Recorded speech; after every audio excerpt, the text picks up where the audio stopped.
Ser podcast. Hola, soy Tony. ¿Qué tal? Después de unas semanas de vacaciones, vuelve Tierra a la Vista, el podcast sobre medio ambiente de Ser Podcast, donde en 10 minutos te vamos a contar las noticias de la semana más importantes y curiosas sobre ecología. Buenas terrícolas, aquí Bruno. Una semana más te aseguramos que con nuestras noticias conectarás con tu planeta para que no pierdas nunca de vista la Tierra, tu casa. Para no romper la tradición, empezamos con una curiosidad. ¿Sabías que los perros también lloran de alegría al ver a sus seres humanos queridos? Yo ya lo sabía, aunque no es fácil de ver. De verdad que lo he notado en mi perro, Blue. Un día de estos os lo presento. ¿Cómo se le humedecen más los ojos? Sí, sé a lo que te refieres.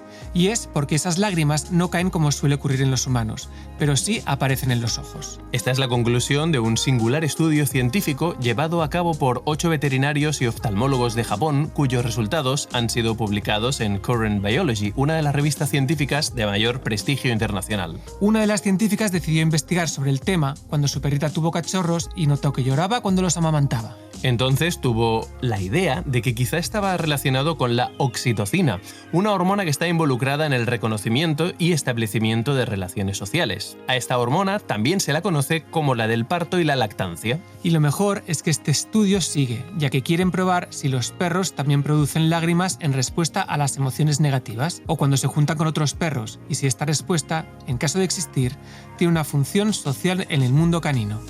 Y ahora seguimos con las noticias más esperanzadoras de la semana.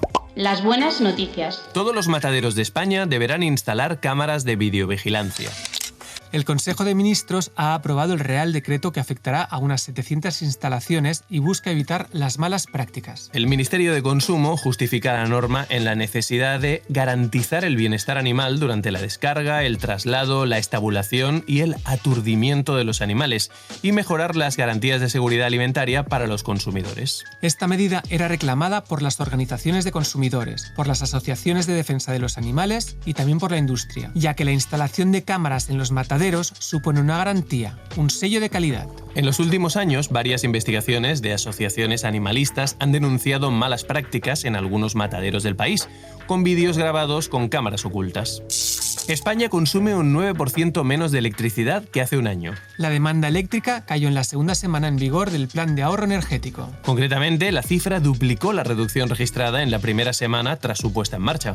Según el Gobierno, puede deberse a la mayor concienciación social y a la mejor aplicación de las medidas. La norma tiene como objetivo mejorar la eficiencia en hogares, empresas y en el sector público, y al mismo tiempo cumplir con la reducción de consumo de gas del 7% solicitado por la Comisión Europea. Y ahora vamos a por las noticias breves. A raíz de la primera ley climática de los Estados Unidos, se espera que la energía renovable se duplique para finales de esta década y proporcione la mayor parte del suministro total de electricidad. La sequía severa en el estado de Texas deja al descubierto una colección importante de huellas de dinosaurio. España sigue generando menos de la mitad de electricidad con placas solares que Alemania, pero el sector fotovoltaico español tiene mucho margen de crecimiento desde que en 2018 fue derogado el nefasto impuesto al sol, implantado en 2015 por el gobierno del PP presidido por Mariano Rajoy. El volumen de los glaciares de Suiza se ha reducido a la mitad desde 1931 y la tendencia de pérdida de masa se ha acelerado durante las últimas décadas. Europa sufre la peor sequía en 500 años. 2/3 partes del continente están en algún grado de alerta por falta de agua. La frase. El Mediterráneo está hirviendo. La cantidad de calor acumulada es enorme. Carlo Buontempo, director de Cambio Climático del programa Copernicus de la Unión Europea. Buontempo también explica que la temperatura del Mediterráneo está 5 o 6 grados sobre el valor normal.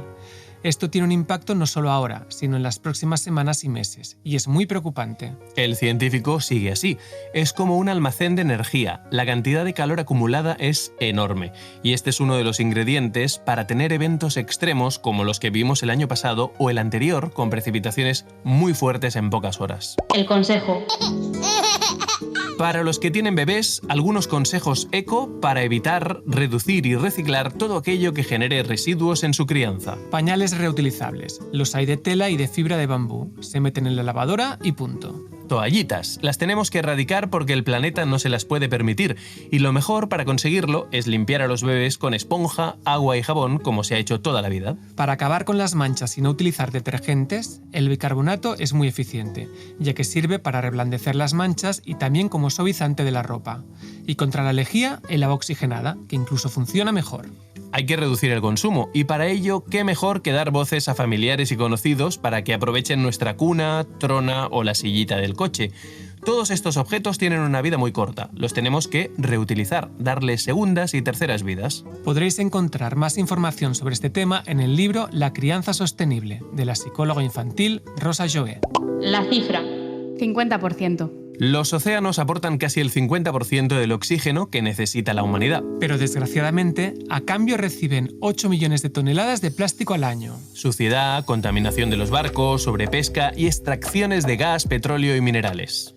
Hablamos de este tema porque la semana pasada fracasó la conferencia de la ONU para proteger el 30% de los océanos del mundo en los próximos 30 años. Algo que, según la comunidad científica, es el mínimo absoluto necesario para protegerlos. Y además, de nuevo, una derrota que va en contra nuestro, en contra de nuestro presente y de nuestro futuro, ya que pone en peligro el sustento y la seguridad alimentaria de miles de millones de personas. Será necesaria una nueva ronda de diálogo para intentar cerrar un acuerdo antes de fin de año. Organizaciones como Greenpeace denuncian el fracaso de la iniciativa por la codicia de los países de la High Ambition Coalition, un foro político de alto nivel, formado por 50 miembros, entre ellos la Unión Europea y España, y de otros como Canadá y Estados Unidos. Y debemos recordar y tener muy claro que proteger los océanos significa luchar contra el cambio climático, nuestro gran problema de hoy. El consultorio. Desde Oviedo, Esperanza, una oyente que nos ha escrito esta semana preguntándonos cuándo volvíamos y a la que agradecemos que nos escuche cada semana, nos pregunta ¿qué son los rayos latentes? Pues cierra la vista y hasta aquí, Esperanza.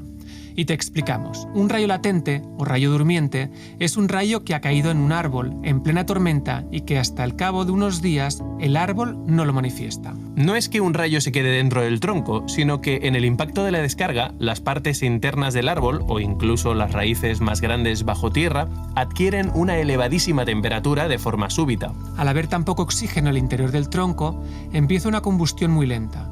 Puede durar horas o días. Normalmente no más de 2. Desde fuera no se aprecia lo que ocurre en el interior del árbol, pero pasado un tiempo, cuando en el exterior baja la humedad y sin previo aviso, empieza a arder, provocando un incendio. Esto se suele dar en las tormentas secas, que se han dado mucho este verano y, como ya sabemos, es uno de los fenómenos meteorológicos más peligrosos. Las no tan buenas noticias. La superficie forestal quemada en España en 2022 multiplica por 4 la media de la última década. El Ministerio para la Transición Ecológica cifra en casi 230.000 las hectáreas forestales quemadas en lo que va de 2022. Estas cifras recogen lo registrado hasta el 14 de agosto, así que no incluyen la superficie quemada a partir de esa fecha en los enormes incendios de este verano en Begís, Castellón y Vall-de-Ebo, Alicante. Estos datos sitúan al país a la cabeza de los países de la Unión Europea con mayor superficie arrasada por los incendios forestales de este verano. La mayoría de estos incendios han sido debido a rayos caídos durante tormentas secas y en menor medida consecuencia de la actuación humana, tanto por imprudencia como intencionada. Estas tormentas secas son típicas de las olas de calor y han sido el caldo de cultivo de una de las peores olas de incendios de la historia del país. Hace 30 años, los mayores actores industriales de Estados Unidos urdieron una operación secreta de relaciones públicas para negar el cambio climático. El plan consistió en persuadir al público de que el cambio climático no era un problema y forjó una exitosa estrategia cuyas devastadoras consecuencias están a nuestro alrededor.